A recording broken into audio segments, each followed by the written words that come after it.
Buenas tardes, bienvenidos a Coloquios. Esta semana nuestro primer segmento se ocupa de un tema de gran importancia nacional, que es esta investigación que se está iniciando en la Corte Internacional de Derechos Humanos en relación a qué pasó en el rescate de los rehenes en la operación Chavín de Huántar.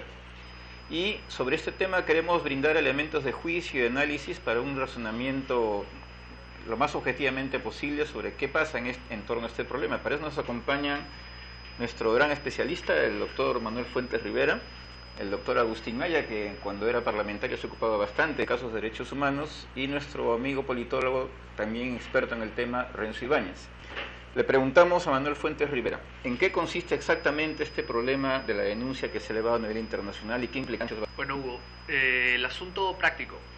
Estas dos instancias que conocemos como la Corte y la Comisión Interamericana de Derechos Humanos han interpelado al Estado frente a un proceso, ¿no?, que todos conocemos, y es en líneas generales por no haber llevado a cabo la serie de diligencias investigaciones efectivas en relación a una supuesta a la supuesta ejecución extrajudicial de 3 individuos, ¿no?, que fueron partícipes de la toma de la Embajada de Japón, los cuales son estos individuos: Eduardo Nicolás Cruz Sánchez, Hermanluz Meléndez Cueva y Víctor Salomón Peceros Pedraza. ¿Y hay pruebas concluyentes de que hubo una ejecución extrajudicial? ¿Eso es parte de la acusación? No hay pruebas concluyentes. Según la comisión, hay considerables motivos para pensar que sí, pero pruebas concluyentes en un sentido estricto, procesal, no.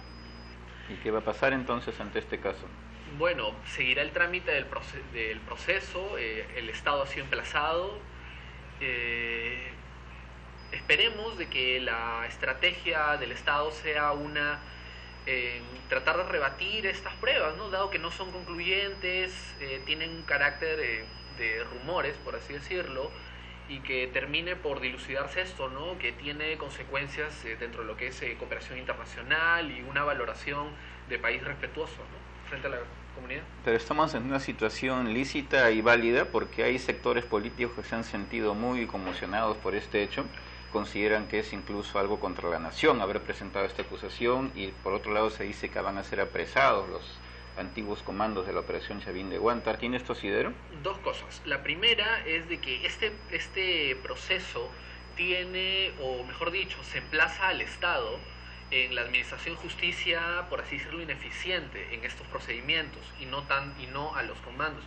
Y segundo, de que esta obligatoriedad de los tratados reside en la Constitución, o sea, son norma vigente. La Constitución, en el artículo 55, sostiene lo siguiente: los tratados celebrados por el Estado y en vigor forman parte del derecho nacional.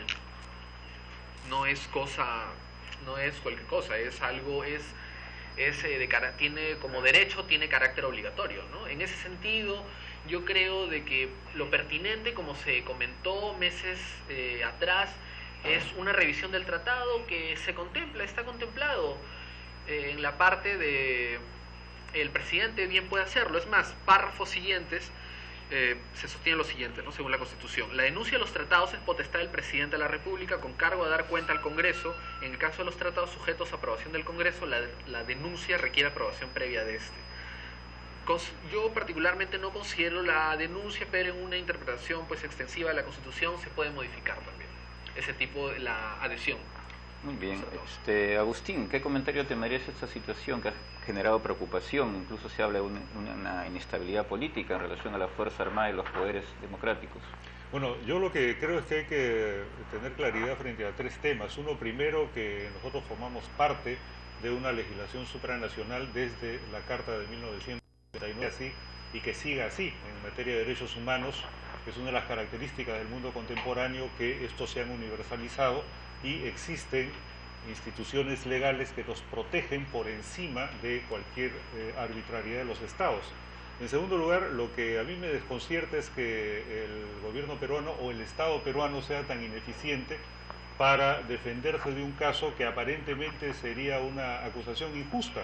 Entonces, la verdad que yo no entiendo cómo van ya 3 gobiernos y hemos dejado pasar tanto tiempo, al punto que efectivamente esta comisión acusa al Estado peruano ante la Corte por negligencia, por no resolver dentro de plazos establecidos.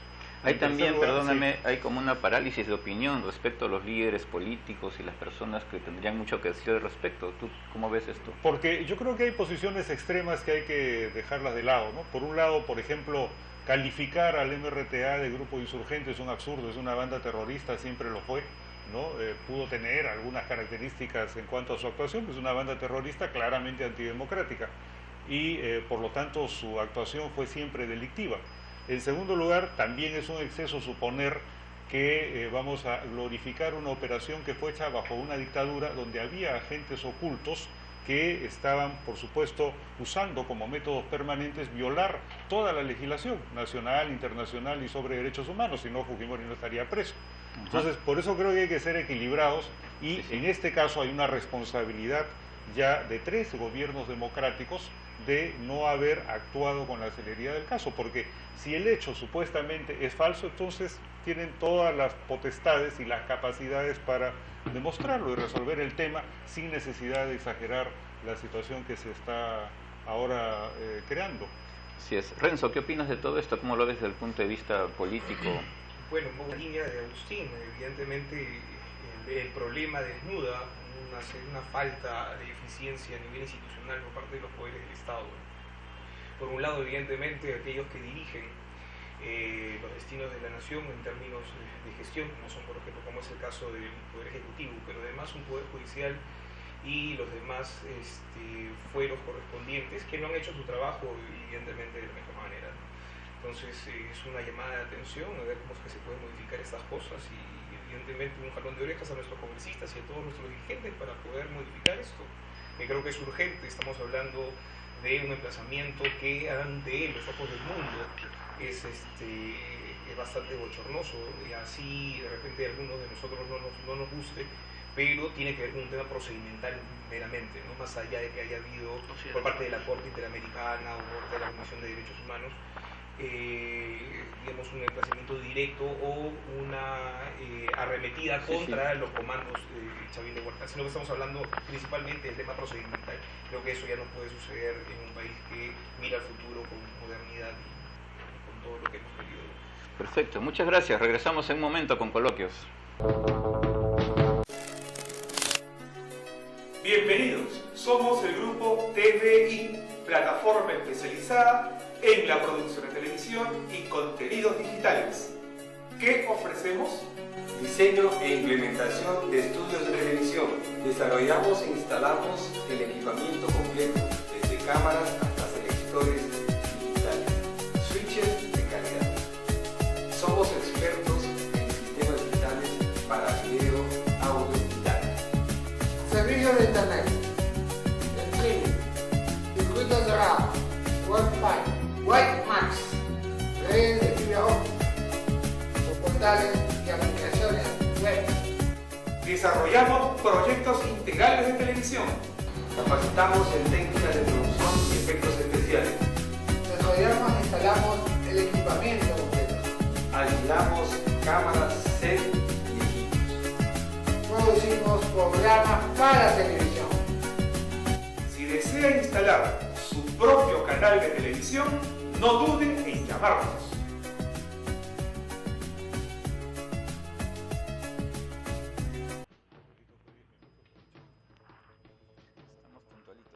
Control y participación ciudadana es la ley que permitió lo que ahora está tan en boga, que es esto de las revocatorias de las alcaldías.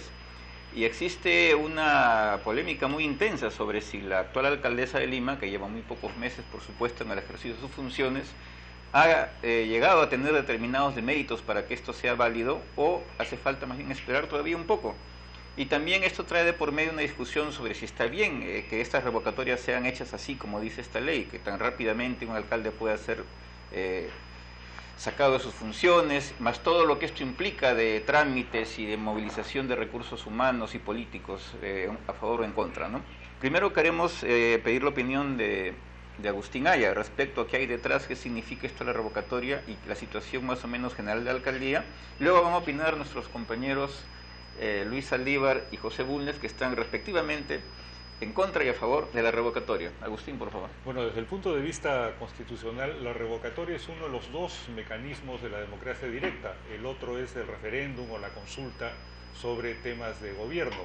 Y el mérito, si alguno ha de tener la carta actualmente vigente, es que incluyó estos dos elementos justamente para tratar de ampliar el concepto de participación ciudadana en la gestión pública.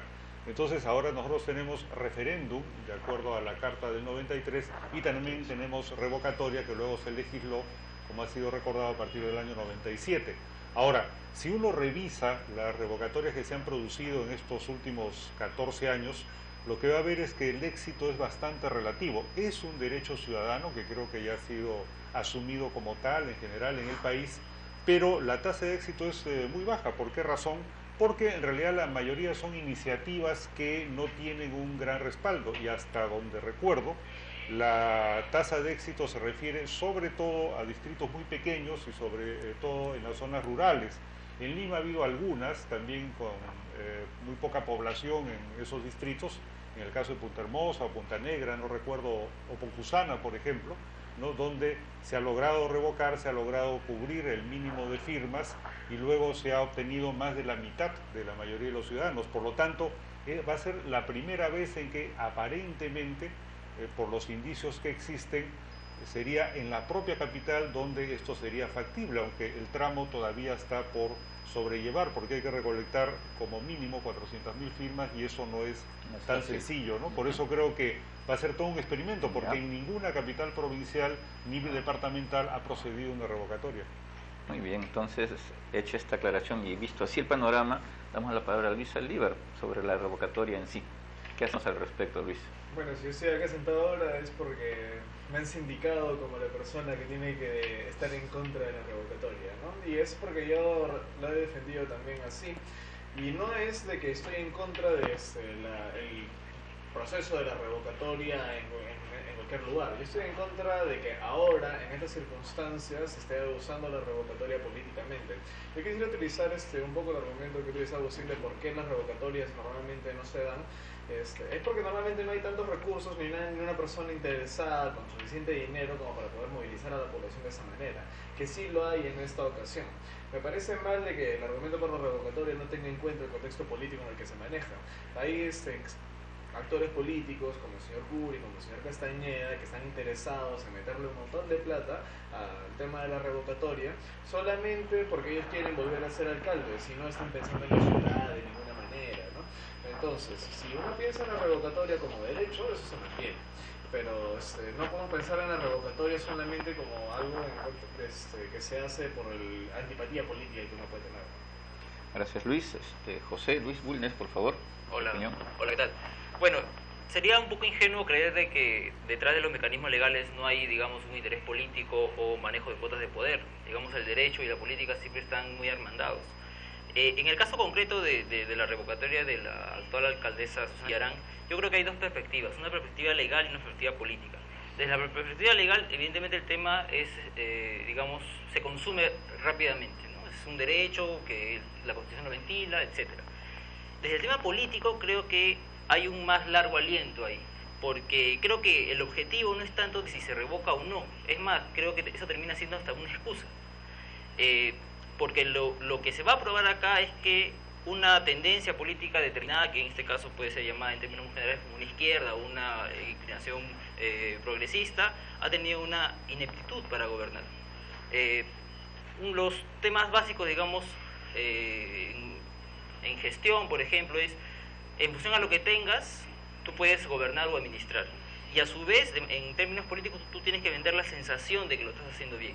Esas dos cosas no lo ha podido, digamos, saldar Susana Villarán. Y además ella muestra una soberbia propia de su clase, de repente, decir de que si me revocan, la capital va a salir perdiendo. Cuando en realidad lo que está detrás de ello es, en efecto, un grupo popular y una gran mayoría. Diciembre de 2011 ha acabado con un 80% de desaprobación de Susana Villarán. Muy bien, muchas gracias. Creo que el panorama queda bastante claro para que reflexionemos y tomemos una decisión sobre si firmamos o no la revocatoria. Ya volvemos, muchas gracias.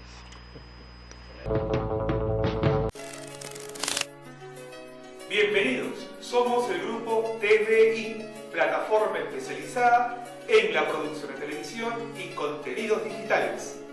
¿Qué ofrecemos? Diseño e implementación de estudios de televisión. Desarrollamos e instalamos el equipamiento completo, desde cámaras hasta selectores digitales, switches de calidad. Somos expertos en sistemas digitales para video, audio y data. Servicios de internet, streaming, circuitos de RAM, Wi-Fi, WiMAX, redes de fibra óptica, portales y aplicaciones web. Desarrollamos proyectos integrales de televisión. Capacitamos en técnicas de producción y efectos especiales. Desarrollamos e instalamos el equipamiento completo.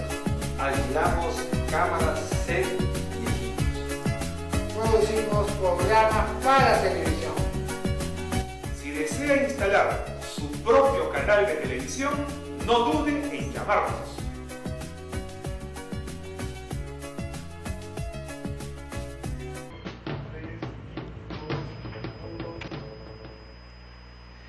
Esta foto que estamos viendo en este momento es de 1910 y es de un cónclave de partidos democráticos de entonces, el nacional, el constitucional, el liberal y el civil. El civil era el más importante de entonces y era una especie de intento de hacer como algo como fue la Izquierda Unida en los años 60, 70 u 80, pero en este caso de los partidos de la clase pudiente.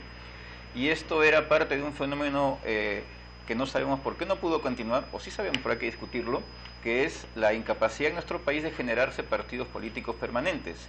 Y si ustedes consultan nuestra página web, El Ojo Izquierdo, www.ojoizquierdo.p, allí tenemos un trabajo muy importante de nuestro colaborador y excelente amigo Renzo Ibáñez, que se llama Una comparación antipática, Manuel Pardo y Aya de la Torre, y es hacer una similitud entre la crisis actual del partido aprista, el partido que tenía un gobierno bastante exitoso, terminado con una situación electoral bastante comprometida y internamente muy difícil, y por otra parte tenemos el caso del partido más importante tradicional desde el siglo pasado hasta comienzo del siglo XX, que desapareció en una crisis parecida. Vamos a dar unos minutos para que nos resuma sus puntos de vista Renzo, y luego opinarán nuestros colegas aquí, con la finalidad de esclarecer bien esto que pasa en el Perú, la crisis de los partidos políticos. ¿Qué lecciones que debemos aprender? ¿Cómo podemos remediar esto? Renzo, por favor. Sí, bueno, primero una comparación antipática, porque solemos analizar justamente el partido civil cuando hay, digamos, una relación entre Aya de la Torre, el emergente partido aprista peruano, y lo que quedaba, digamos, del partido civil y sus colaboradores de entonces, o sea, un partido climatizado, oligárquico, totalmente lejano, digamos, a las circunstancias en que se desenvolvía el Perú en los años 20 y luego, por supuesto, 30, ¿no? Mientras que dura la oligarquía en el Perú. Pero resulta que el partido civil nace también en un contexto, nace en 1870, nace también bajo una convocatoria interesante. Se tienen también distintos sectores de la población apoyando esto, además tratando de luchar contra una lacra que ya se venía, digamos, discutiendo y dándose justamente ese calificativo, que era justamente el militarismo. Entonces el partido civil nace justamente con la intención de querer generar, digamos, espacios institucionales importantes, ¿no?, de relación entre las organizaciones políticas y que esto tenga una continuidad en el tiempo. De igual forma, luego después de más o menos unos 60 años, el partido aprista también emerge con esa misma sintonía, en esa misma sintonía, y lo hace justamente con la necesidad de, digamos, poner de moda un poco la democracia, ¿no? Y la democracia no solamente es de un partido, sino más bien es de varios. Ahí el concepto de sistema de partidos, ¿no? Un país que se precia democrático, un país que quiere, digamos, avanzar en términos institucionales, de libertades, tiene que tener, digamos, bastantes espacios orgánicos para que se puedan discutir los destinos de su... Sí, una pregunta. Algo interesante de tu artículo que tiene que ver con esta foto que hemos mostrado es que entre 1890 y pico, 1910, los partidos concertaban y se ponían de acuerdo por una continuidad democrática, para la alternancia en el poder, para hacer una transición ordenada de gobierno a gobierno. Y es un poco lo que se ha querido en los últimos años con el Acuerdo Nacional. Así es. Ahora, con evidentemente grandes diferencias. Estamos hablando además de digamos, la ingeniería constitucional que se aplicaba en ese momento. Estamos hablando, digamos, del esquema electoral y digamos, el sistema y el voto además era bastante restringido, ¿no? No era un voto universal, no teníamos la participación de sectores que luego el APRA, por ejemplo, al levantarse con las banderas de la modernidad, sí convoca, ¿no? Entonces en eso hay que tener bastante cuidado, ¿no? Evidentemente estamos hablando de un sistema bastante pequeño, ¿no? Estamos hablando de más o menos unos 4 partidos, de 4 élites, ¿no? Partidarias bastante diferenciadas, pero que podían concentrar en un espacio bastante menor. Pero perdona, tú señalas, con menos derechos. Sí, señalas con mucha manera muy incisiva que ha habido una incapacidad de manejo de sus propios problemas de lograr implante en la ciudadanía y que eso concluyó en crisis, divisiones, extinciones, corrupción y desaparición. Y pones eso como un problema vigente también en este momento en el Perú. ¿Qué conclusión y qué recomendación darías? Así es, un poco para aprender de la historia, ¿no? Evidentemente, como te he contado, el APRA y el Partido Civil se ha visto siempre, digamos, una perspectiva, en todo caso, opositor dicotómica, ¿no? No he escuchado eso. Sin embargo, hay muchas similitudes en ese sentido, ¿no? Eran los partidos, digamos, hegemónicos entonces, eran partidos orgánicos, tenían sus propios líderes, pero además tenían un trasfondo ideológico, y esto es importante. Sin embargo, a pesar de toda esta construcción, ¿no?, que le dio cierta legitimidad en algún momento, estos partidos están yendo, digamos, en decadencia. En el caso del APRA ahora lo estamos viendo, y lo que sucedió con el Partido Civil, después de haberse comprometido con la lucha antimilitarista, mejor dicho, terminó, digamos, debajo o dentro, digamos, del esquema militarista en el Perú. Sí, ¿no? eso es muy que importante. Terminó por ser un partido que quería modernizar el país, terminó finalmente como uno de los partidos que trabó un poco la modernidad, justamente en contra de lo que podría representar el Partido Cristiano en ese momento. Es más, leía justamente, sale de es una decisión del Partido Civil, y que tiene, digamos, visos mucho más codistas de lo que podría haber sido también el Partido Civil en ese momento, ¿no? Hay una célebre convención, por ejemplo, que es la de Candamo, en la que con ayuda de algunos sectores provincianos, ¿no?, de las élites provincianas que estaban dentro del Partido Civil, generan una renovación. Y de igual forma, también luego, después de algunos años, en el año 82, Alan García también, con la mayoría en una convención interesantísima, con una mayoría abrumadora, gana justamente su espacio como líder indiscutible del partido. Sí. Bulnes, don José, ¿qué le pareció el artículo de Renzo sobre este tema? En efecto, yo lo he leído, digamos, con bastante sigilo y bastante detenimiento, y en efecto hay un paralelo interesante, ¿no? Y yo más bien añadiría ahí una variante de análisis que creo sería pertinente tomar. Dos momentos distintos, un partido civilista que sin duda representaba una clase particular, cuasi gamonal, mientras que el APRA, digamos, es un partido de masas. Por lo tanto, la variante de análisis sería ahí que hay el tema de la movilización social. Claro. ¿No? En esa época el Partido Civilista evidentemente pues, no la había, y hacia la década del 10, o fines del 10 hacia adelante, pues sí, hay una movilidad social que para efectos del análisis es determinante. Pero digamos dos cosas para cerrar este comentario. Cuando se habla de crisis de partido, yo quisiera saber qué idea se tiene cuando se habla hoy, siglo XXI, de partido. Teniendo en cuenta que las grandes utopías, los grandes discursos, el muro de Berlín ya cayó, ya no hay guerras mundiales, ya no hay dos extremos, nazismo, fascismo, qué sé yo, por ahí. Es decir, las utopías o los grandes discursos se han caído en esta época de la posmodernidad. Por lo tanto, hablar de partido, ¿qué trae a la mente, ¿no? Sí, ahí pedimos la palabra a Agustín para terminar la rueda. ¿Qué deben hacer los partidos hoy en día? Bueno, pero antes de eso, yo creo que el Partido Civil y sobre todo Manuel Pardo es una figura muy importante en la historia peruana. En mi opinión es un hombre de progreso que logra formar el primer partido moderno en el Perú cuando recién se estaban constituyendo partidos semejantes en Europa y en la propia América Latina. Y creo que son dos temas internos los que acaban con el Partido Civil. El primer error lo comete Pardo cuando decide apoyar la candidatura de Mariano Ignacio Prado y no de un civil, lo cual de alguna manera rompe el imaginario del momento, siendo Prado un hombre también de avanzada, liberal en su época, ¿no?, muy consistente en sus términos de cómo debía gobernar, incluso hasta rescató la Constitución de 1856. Y el segundo error lo comete, o ya es un pleito de envergadura, cuando se enfrenta Leguía en su intento de volver a ser presidente contra Antero Aspíllaga, y Leguía acaba hundiendo a su propio partido. Entonces fueron esas disidencias y esos errores lo que, en mi opinión, acabaron con la existencia del propio Partido Civil. Nos queda un minuto. ¿Qué hacemos con los partidos hoy en día, don Agustín? Bueno, Usted yo que es diría, visionario yo creo que es un tema fundamental en la democracia moderna, es que los partidos son una herramienta básica para que ésta exista.